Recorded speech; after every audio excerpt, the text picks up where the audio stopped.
face everything and rise. It's what we do with our fears that, you know,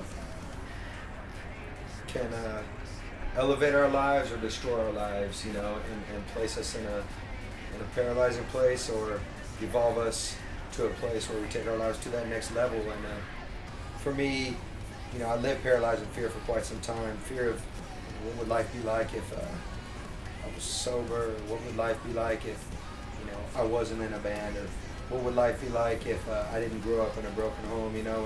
And as we walk through our fears and get to the other side and see what our life is like, it's 9 times out of 10 when we face our fear, it's not so bad, you know. And we realize that, you know, we can be better people, or life is better on the other side of those fears.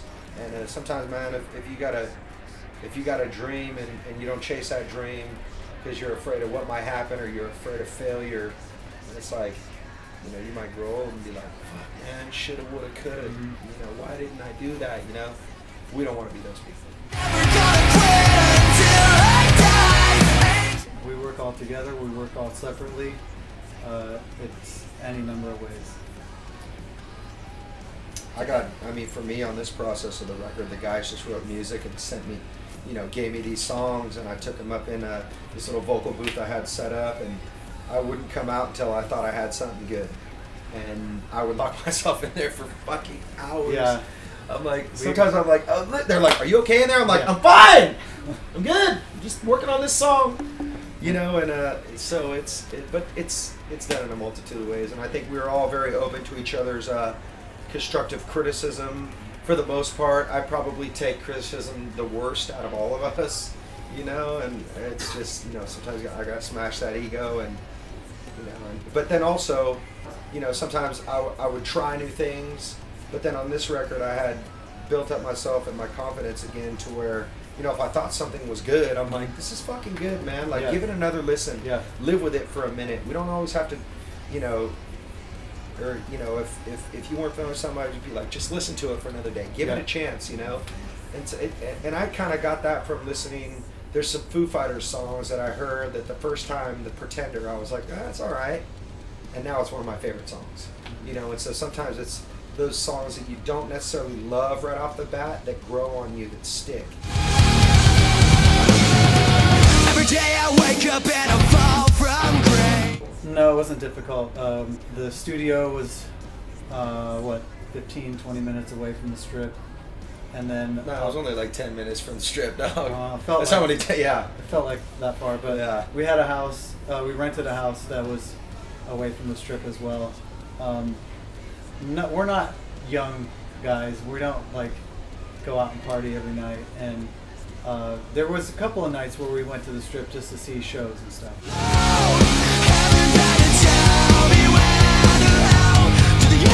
I mean, if we were there like 10 years ago or 15 years ago, it would have been a fucking disaster. Yeah. You know, it's good that we went there at this phase in our lives, you know, and for me it was, all right, cool, the Strip's over there, but I'm going to stay over here because all that temptation is just way too much for me right now. I'm good. I'm going to stay creative in the studio. I should have listened when the angels were still alive. Inspiration for the lyrics of this record just straight from life. You know, life keeps on happening, the highs and lows of it, the darkness of it, the high times, you know, and just put all of that into the music. It's definitely a way for me to express what's going on in my heart, and in my head, and in my soul. And some of it's positive, some of it's dark and negative, but that's just a reflection of where I'm at or where the people around me are at. And I think that that's what makes P. Roach special, is we are always 100% completely honest and about what's going on.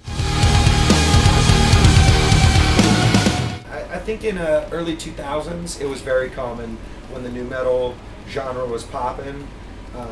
That was it was quite popular, but we never did it until like 15 years later. Yeah.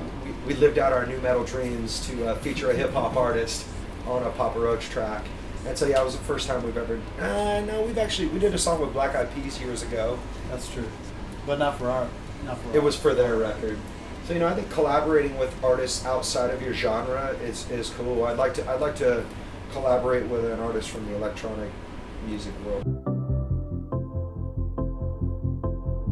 Maria, we did a bunch of touring with In This Moment last year. We had talked about having a female duet sort of thing on the record, and you know we threw out a few names, but you know we found out that they were In This Moment was going to be in the studio at the same time that we were, and it just it was perfect. It all just came together, and it was supposed to be that way. She's amazing. Yeah, Yes. she's badass, dude. We love her. She's a great friend as well. Chris, Yeah. too, the guitar player. Tom, the drummer. Randy. Yeah. Like They're all everybody's good just, people. they're awesome. I can't wait to do to do shows with them. We're doing shows in America. We're taking them on some dates in May. So that'd be cool. We'll be able to do the duet live. That'd be fun. Bring them in Europe. Yeah, that could be great. It's a good Talked to idea. a few people here. They're Yeah. like, man, we'd love to see him. Yeah. They haven't really come to France very much. They could be a good opener. Yep. Back from where you are, but if I I'm ready to play the single. Yeah, Face Everything and Rise just feels like the right one. You know, it's got the thing about it is I think it's got that catchiness of a song that you could sing along to, but in the like you were saying live, in the live element, I think that song is really going to translate.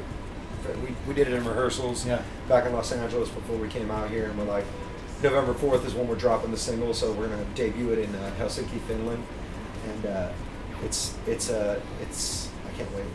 are you giving us some room to grow? Headliners, yes, and yes. festivals, everywhere around the world. We will be back multiple times. Guaranteed. I swear. Promise. Promise. Don't change when it's too late. I'll tell you this. Anybody that's insane extremists out there, they got some screws loose, and it's sad to see, you know, and that's why I love playing rock and roll, because there's so much more love and so much more acceptance and tolerance of other people's views that you know, this extremist movement it's kind of frightening, but then on the other hand, it is what it is, and when it's your time, it's your time. And all we could do, you know, here as musicians is just keep on loving on each other and keep doing something that's positive. I think this rock and roll thing we do is part of the positive flow of life, you know, and killing somebody else is, what the fuck does that prove? You know what I'm saying?